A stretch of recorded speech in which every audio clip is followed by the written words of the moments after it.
Hey guys! We are Life Beyond Words. We're with the Youth Mental Health Academy. I'm Jesse. I'm Nye. I'm Sam. I'm Rana.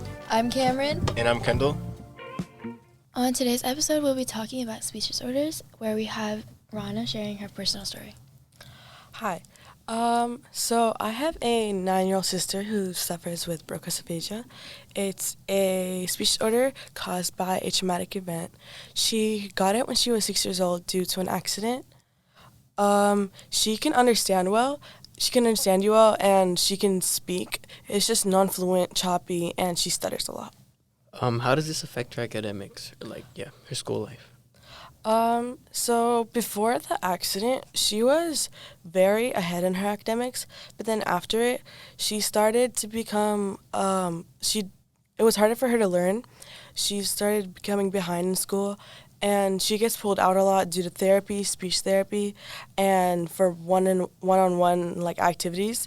So it made her even more behind than what she already was. Wow, that's really interesting, but I'm curious, what does a typical therapy session consist of?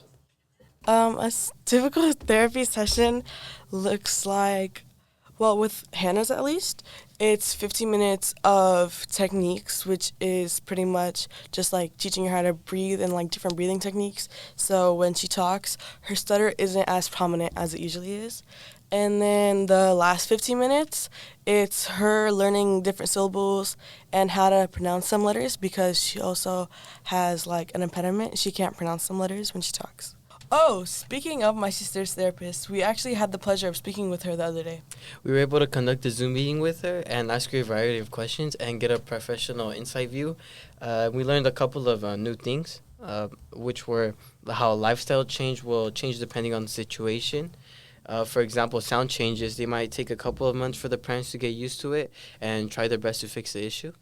There were 3 types of disorders. One, genetic disorder that causes language delay, acquired language disorders that happen due to stroke or traumatic brain injury, and then lastly, degenerative like Parkinson's and dementia. Also, she also mentioned that when working with kids with articulation errors, there might be different problems with each client. For example, for some clients, it can be the letter R. For example, instead of saying red or truck, they might say wed or twuck, because the letter R can be the sound W for them. And then as they practice more and more, they will think they are producing the sound correctly and might think they are learning a new sound, but in reality, they already know that sound, and because it is already in their spectrum, so they're really not getting any help. To measure the severity of their disorder, they first assess them and then evaluate what they do understand. They also teach them how to use AAC systems with visual and hearing references. They make them take this assessment, a national assessment test that basically tells them where on the spectrum they're at. And then she also said that to take data and see if they are making any progress, they do trials. But they said that they have to do multiple trials and they might just get 50% over and over again. So progress is seen little by little. I also know that oftentimes with any disorder or any illness, things like that, it costs a lot of money. I was wondering if you guys knew anything about the cost and the process of getting treatment. So what I know is that if you are low income, even if you have a severe issue and you need more help, if your medical insurance can't cover it, your sessions will be over and you won't necessarily be better. It'll just be over just because you can't afford it. Damn, that high key sucks. Okay, and now we have a viewpoint from an applied behavior analysis. His name is Randall, and he will be answering a couple of questions that we have for him. Hi, we're here with Randall. Since you have a background in ABA, can ABA be used to help someone with a speech disorder? Potentially. Not in and of itself. We'd actually have to collaborate with someone who has their licenses with speech disorders. That's a really good point. So what would it look like for you to work with someone with a speech disorder? Well, first, we'd have to talk to, again, a speech pathologist, figure out what it is that they're trying to teach the student or the client. And then pretty much where behavior relays into all of this is we understand the behavior of speaking, aka if we want to teach a kid how to say apple, we're not just going to have you say apple. That's not necessarily functional. So we can play into that area of behavior where it's hey, if you give the kid an apple, we can actually reinforce that behavior, which makes it more likely that they're going to actually say apple if they have the capability to actually say apple. Okay, and to kind of add on to that, what advice would you give to somebody who may know somebody with a speech disorder?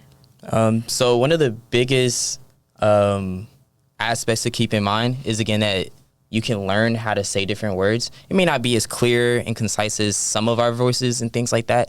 So the way that I say apple, your client or student may not be able to actually say apple as clearly. However, it is important to work with your speech pathologist and find out what type of consonants and vowels that your client or student can actually pronounce. So for instance, again, if we're going to use the example of apple, maybe at first the client isn't able to say it at all.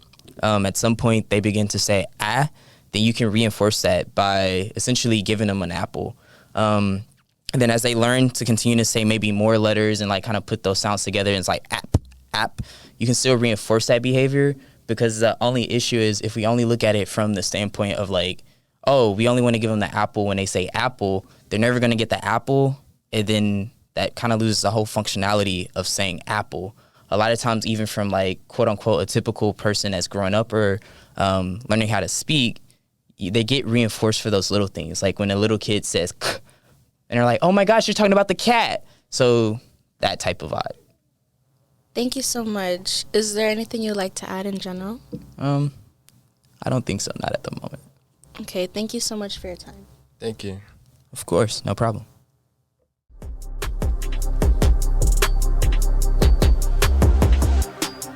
Yeah, speech disorders, they can be tough. They can make you feel like you're not enough. They can affect your confidence and self-esteem, but don't let them crush your dream. Speech disorders, they're not a curse. They don't define or make you worse. You're still amazing and full of worth. You're still capable of changing the earth. Speech disorders, they can make you feel alone, like you're the only one with a different tone. But there's a community that's here for you, a community that knows what you're going through. Speech disorders, they're not a curse. They don't define or make you worse. You're still amazing and full of worth. You're still capable of changing the earth. Yeah. Speech disorders, they can make things hard. They can make you feel like you're always on guard. But with hard work and dedication, you can overcome any limitation. Yeah, speech disorders are not a curse. Speech disorders, they can make you feel weak, like you're not the only person you want to be. But with love and support from those around, you can find your voice and stand your ground. Speech disorders are not a curse, so don't let your speech disorder hold you back. You're still amazing, and that's a fact. You're still capable of achieving your dreams, and you're still capable of changing the scene, so don't give up.